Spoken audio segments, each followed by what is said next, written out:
Hello everyone, welcome to my commerce world. My commerce world में आप सभी का बहुत बहुत स्वागत है। Today we are discussing about new topic of teaching aptitude syllabus which is methods of teaching in higher education, teacher centred method and learner centred method.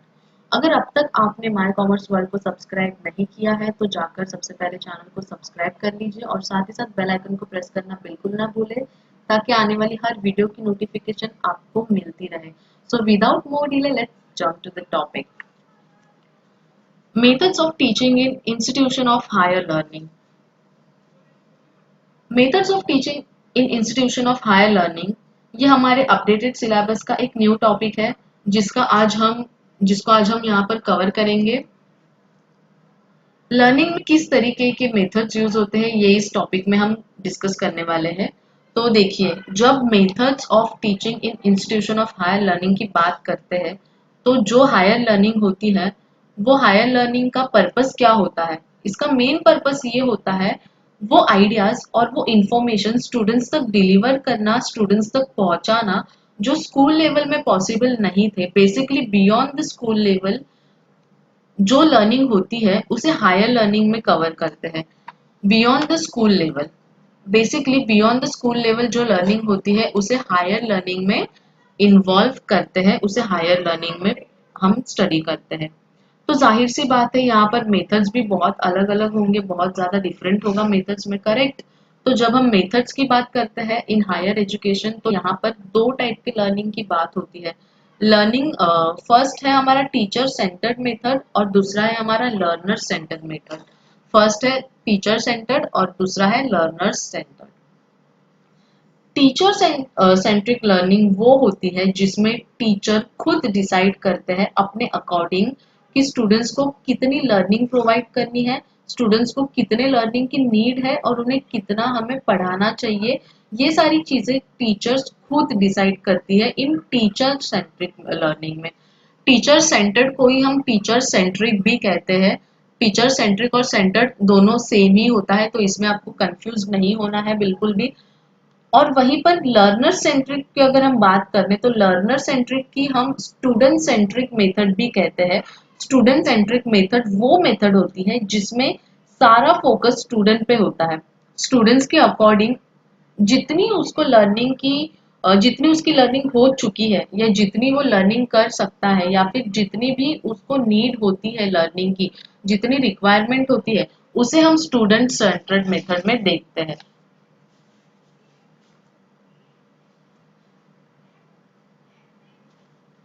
तो इस तरीके से हम डिवाइड करते हैं teacher centric and student centric method को। ये दो इंपॉर्टेंट कॉन्सेप्ट है method of teaching institution of higher learning के।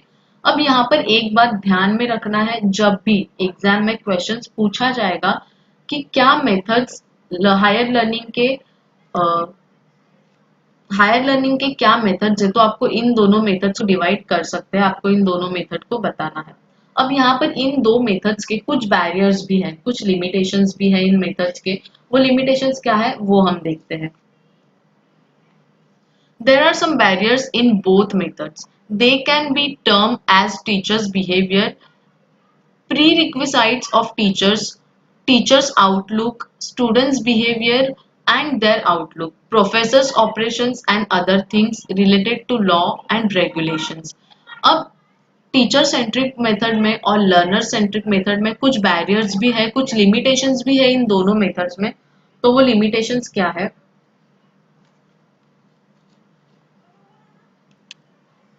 अब यहाँ पर बैरियर का मतलब क्या होता है? जो चीजें इन मेथड्स को लिमिट करती है, मतलब इनके लिए लिमिटेशंस क्रिएट करती है।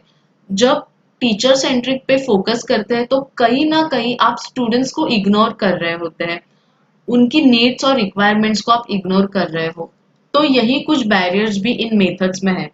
तो जब ये क्वेश्चन आएगा कि कौन सा मेथड अप्रोप्रिएट है जो हायर एजुकेशन में अडॉप्ट करना चाहिए, तो इसका आंसर होगा मिक्स मेथड। ये आपको बहुत ही अच्छी तरीके से याद रखना है जब भी क्वेश्चन आएगा कि teacher centric method, learner centric method या मिक्स मेथड, इनमें से कौन सा मेथड अप्रोप्रिएट है लर्निंग के लिए, हायर एजुकेशन के लिए, तो वहां पर हमेशा हमारा आंसर होगा मिक्स मेथड। वो students and teacher centric method का कॉम्बिनेशन होता है जो सबसे ज्यादा अप्रोप्रिएट माना जाता है। अब यहाँ पर एक बात आती है कि क्वेश्चन कैसा बनेगा। फॉर एग्जाम्पल हम एक क्वेश्चन देखते हैं।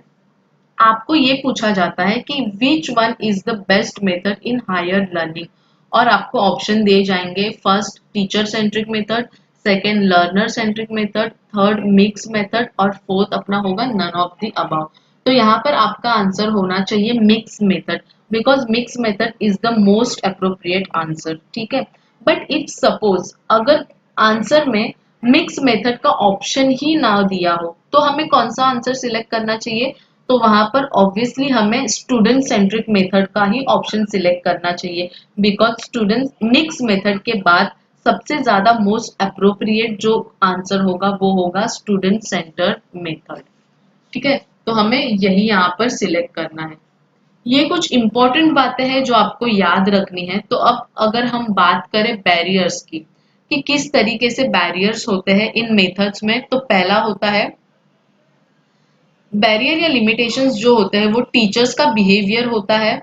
वो एक तरीके का बैरियर क्रिएट करता है। मतलब अगर मान लीजिए आपका जो कोर्स है वो पूरा का पूरा स्टूडेंट सेंट्रिक बनाया हो, तो टीचर का जो बिहेवियर है वो कहीं ना कहीं उसके लिए बैरियर्स क्रिएट करेगा, कहीं ना कहीं उसके लिए लिमिटेशंस क्रिएट करेगा।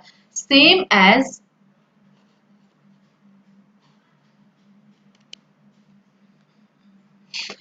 सेम इसी तरीके से स्टूडेंट सेंट्रिक मेथड में भी होता है। इसके अलावा टीचर्स का क्या आउटलुक है, किस तरीके से टीचर्स पूरे कोर्स को देखते हैं, किस तरीके से नॉलेज प्रोवाइड करने का सोचते हैं, ये सारी चीजें भी अफेक्ट करती है बहुत ज्यादा मेथड्स ऑफ टीचिंग में। उसके अलावा जो स्टूडेंट्स का आउटलुक है वो भी इफेक्ट डालता है, प्रोफेसर्स का भी आउटलुक यहाँ पर इफेक्ट डालता है। इसके अलावा जो अदर लिमिटेशंस है या बैरियर्स है वो है लॉ एंड रेगुलेशंस के। जैसे बहुत सारी जगहों पे लॉज होते हैं जो टीचर सेंट्रिक या स्टूडेंट सेंट्रिक नहीं होते। जैसे मान लीजिए बहुत सारी कंट्रीज हमारे यहाँ पर ऐसी है जहाँ पर इंटरनेट को बैन किया गया है। ठीक है, तो इफ इंटरनेट बैन होगा और स्टूडेंट इंटरनेट के थ्रू सीखना चाहता होगा, कुछ अगर कुछ स्टडी करना चाहता होगा, इंटरनेट के थ्रू पढ़ना चाहता होगा, अगर हम स्टूडेंट लर्न सेंट्रिक की बात करें तो जरूर वहां पर इंटरनेट मेथड होगा। ठीक है, और अगर वहां पर इंटरनेट मेथड नहीं होगा तो वहां पर स्टूडेंट सेंट्रिक टीचिंग नहीं हो पाएगी। ठीक है, वहां पर उनकी ट्रेडिशनल मेथड होगी क्योंकि वहां पर बैन किया हुआ है इन सारी चीजों को, इंटरनेट जैसी चीजों को जो आज के जमाने में बहुत ज्यादा इंपॉर्टेंट मानी जाती है, बहुत ज्यादा इनको इम्पोर्टेंस दिया जाता है। आजकल बहुत ज्यादा ऑनलाइन एजुकेशन चालू हो गई है। अभी इस पीरियड में, इस पैंडेमिक में तो सिर्फ और सिर्फ ऑनलाइन एजुकेशन ही चालू है। आप जो ये वीडियो देख रहे हो ये भी एक ऑनलाइन एजुकेशन का ही पार्ट है। तो जिस कंट्रीज में या जिस देशों में इंटरनेट को बैन किया गया है वहां पर स्टूडेंट सेंट्रिक मेथड नहीं लागू हो सकती, क्योंकि स्टूडेंट्स के फेवर में तो वहां पर कुछ चीजें हो ही नहीं रही है।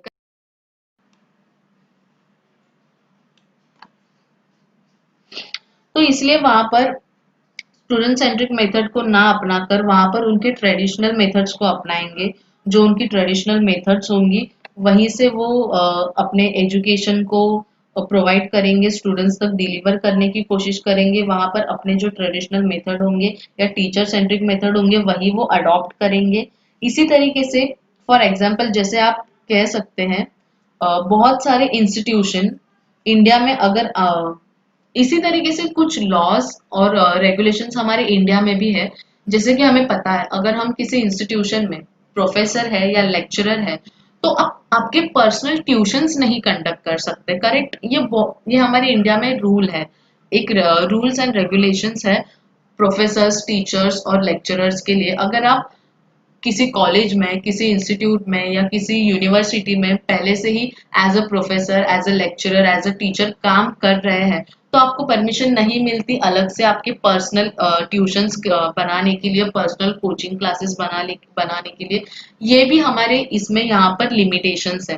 तो ऐसे ही कुछ लिमिटेशंस यहाँ पर मानी जाती है। The best method of teaching is one which motivates students to learn. अब बेस्ट वे क्या होता है टीचिंग का? टीचिंग का सबसे ज्यादा बेस्ट वे वही होता है जो जो मेथड स्टूडेंट्स को मोटिवेट करे कुछ सीखने के लिए, कुछ पढ़ने के लिए, स्टडी करने के लिए, वही सबसे ज्यादा बेस्ट मेथड माना जाता है। तो ये बातें हमें याद रखनी है। यहाँ पर TLM का मतलब है teaching and learning method, HE का मतलब है हायर एजुकेशन। ये बातें हमें याद रखनी है क्योंकि कभी कभी हमें फुल फॉर्म्स भी पूछे जाते हैं एग्जाम में, तो इन सारी बातों को हमें बिल्कुल ना भूलना है। नेक्स्ट वीडियो लेक्चर में हम डिस्कस करेंगे teacher centred method and student centred method को डिटेल में। आज की वीडियो बहुत ज़्यादा लेंदी ना बनाते हुए मैं यहीं पर स्टॉप करूंगी। अगले वीडियो में हम डिस्कस करेंगे टीचर सेंटर्ड मेथड, उसके एडवांटेजेस डिसएडवांटेजेस, उसके बाद हम स्टूडेंट सेंटर्ड मेथड्स को डिस्कस करेंगे। उसके भी कुछ एडवांटेजेस एंड डिसएडवांटेजेस है, उन्हें हम डिस्कस करेंगे। वो हम लेंगे नेक्स्ट वीडियो लेक्चर में। और इसी के साथ साथ अब हमारा यहाँ पर जो कवर हुआ है वो हमारे सिलेबस का थर्ड पॉइंट है, methods of institution in higher learning. ये हमने कवर कर लिया है। Teacher centre and learner centre हम नेक्स्ट वीडियो में कवर करेंगे। उसके बाद ऑफलाइन वर्सेस ऑनलाइन मेथड्स भी हम देखेंगे, स्वयं स्वयं प्रभा के बारे में भी हम पढ़ेंगे।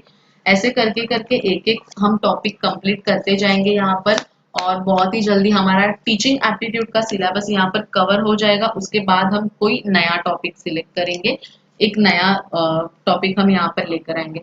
तो आज के वीडियो के लिए बस इतना ही। Thank you so much for watching this video. अगर अब तक आपने माय कॉमर्स वर्ल्ड को सब्सक्राइब नहीं किया है तो प्लीज जाइए और उसे सब्सक्राइब कर लीजिए, और साथ ही साथ बेल आइकन को प्रेस करना बिल्कुल ना भूलिए, क्योंकि आने वाली हर वीडियो की नोटिफिकेशन आपको मिलती रहेगी और आपकी प्रिपरेशन अच्छे से होती रहेगी। सो मिलते हैं नेक्स्ट वीडियो में बहुत ही जल्द। तब तक के लिए bye bye and take care.